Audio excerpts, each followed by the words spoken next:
Bonjour à tous et bienvenue dans cette partie de la formation. Nous allons continuer toujours avec les unités de mesure. Donc tout à l'heure, nous avons vu les unités relatives, les unités absolues d'abord. Après, nous avons parlé des unités relatives. Nous étions sur l'unité EM.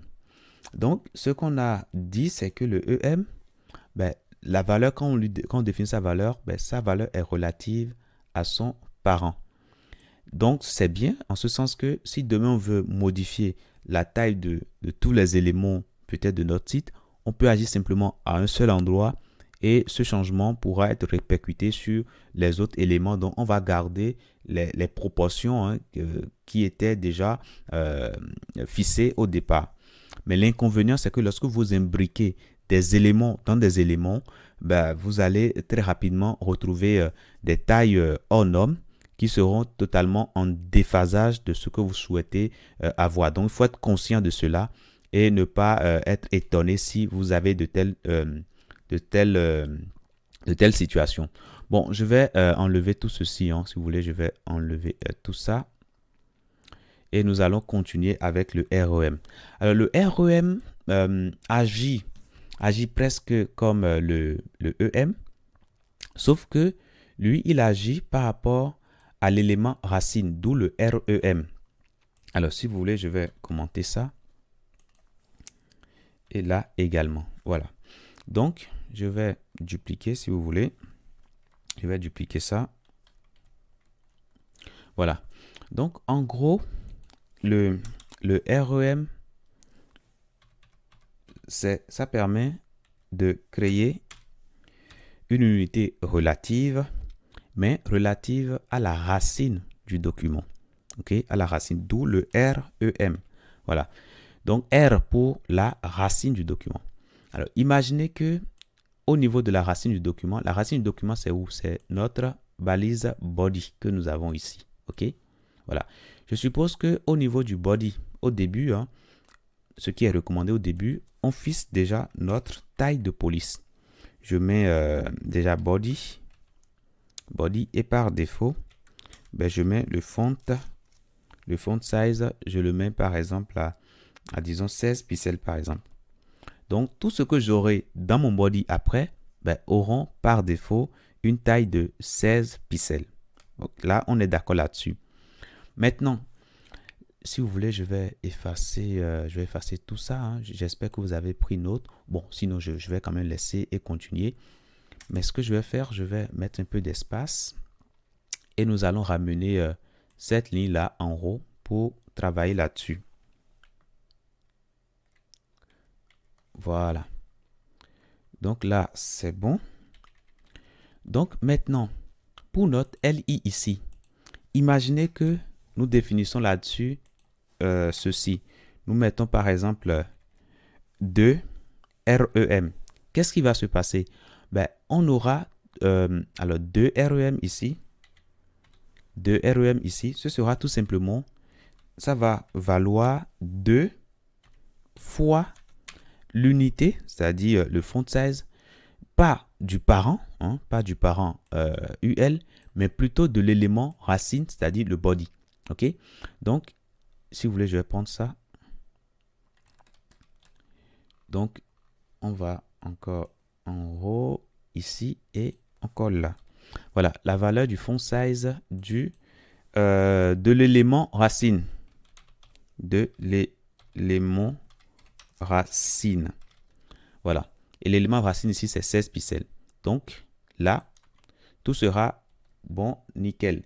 Alors, si je viens ici, là, c'est bon. Vous voyez, là, c'est bon. Maintenant, imaginez que je veux imbriquer, par exemple, OK? Je veux imbriquer des éléments. Alors, si je copie ça, par exemple, je copie ça et que je le mets ici. Je reviens ici. Je vois que ben, ça garde toujours les mêmes proportions. Pourquoi? Parce que, en gros, ceci, c'est vrai, ce LI là va changer et ça va prendre 2 fois 16, donc ça fait 32 pixels. Maintenant, l'élément qu'il y a à l'intérieur ici, on est d'accord que ce UL ici va prendre quelle valeur? Ben, ça va prendre tout simplement la valeur de son élément ici, puisque le LI ici, on l'a fixé à combien? à 2 REM, donc ça se fera tout simplement 32 pixels. Donc le UL également aura 32 pixels. Mais nous avons défini une propriété sur ceci pour dire que sa valeur sera 2 REM. De fait que c'est REM, ça ne va plus le calculer par rapport à ce UL là qui vaut actuellement 32 pixels, mais ça va le calculer directement par rapport à ceci qui est toujours 16, qui n'a jamais changé. Ok? Donc c'est pourquoi la valeur qu'on aura pour ce LI là sera la même que celle qu'on aura pour ce LI là. Ok? Voilà. Donc même lorsqu'on va imbriquer autant, on va toujours garder les mêmes proportions.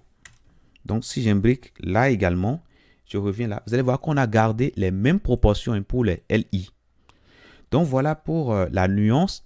Bon, très souvent, on utilise plutôt le REM au lieu de EM pour les raisons que je vous ai évoquées tout à l'heure. Ok?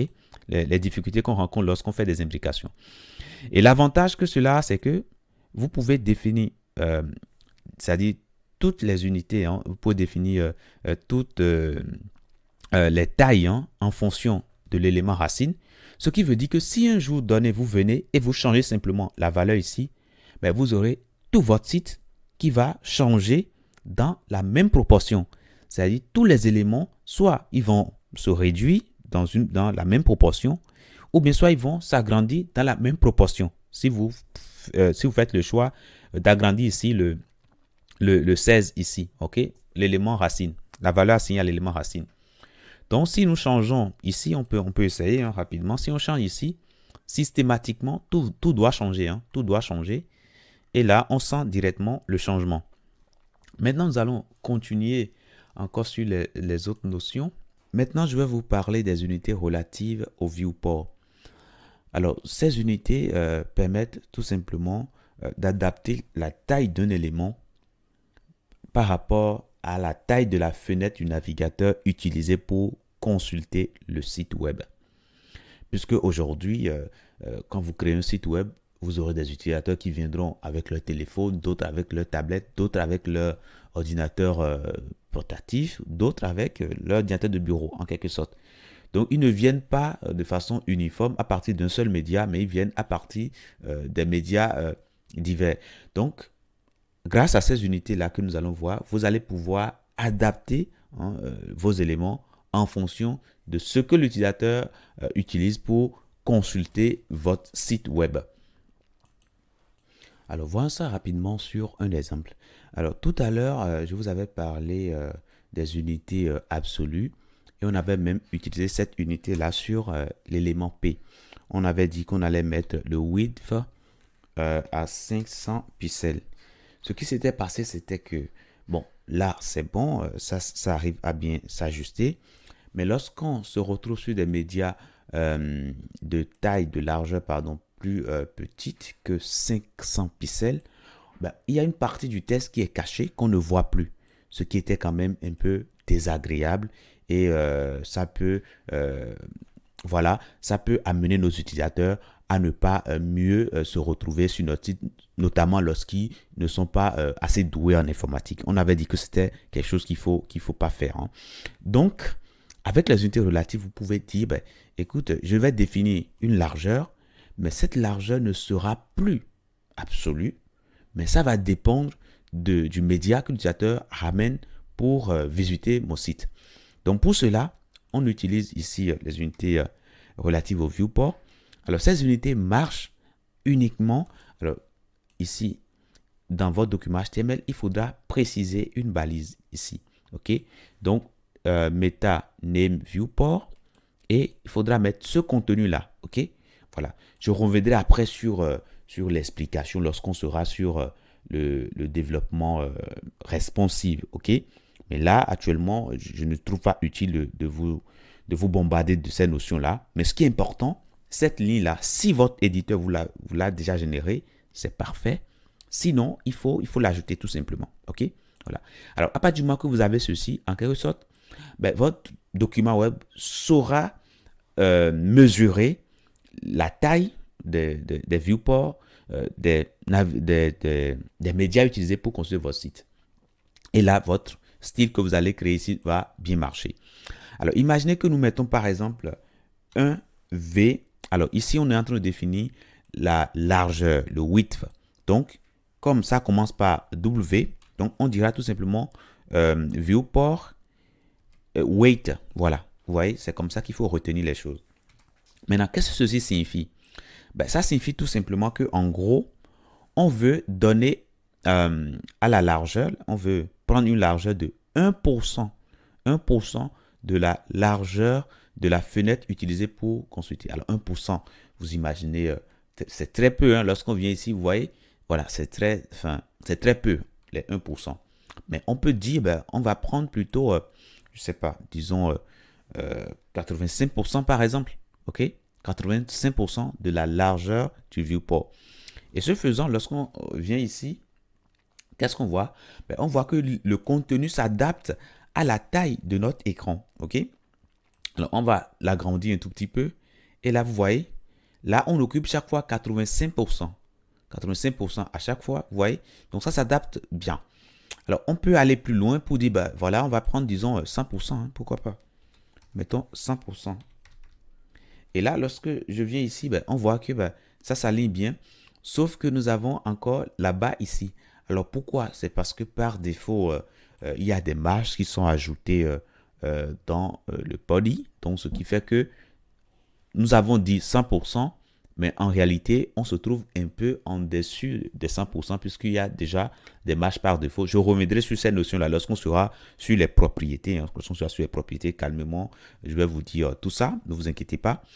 Donc, ce qu'on peut dire, ben, comme il y a un peu de marge, on peut mettre alors plutôt, disons, 90 ou plutôt 95%.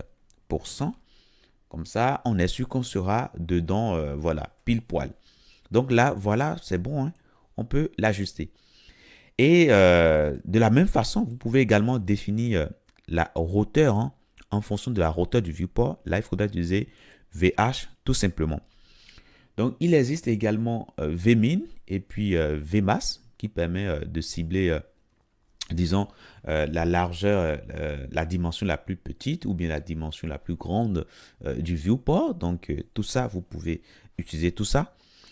Et il existe également les unités relatives au viewport qui permettent de définir, disons, des dimensions en fonction de l'élément parent.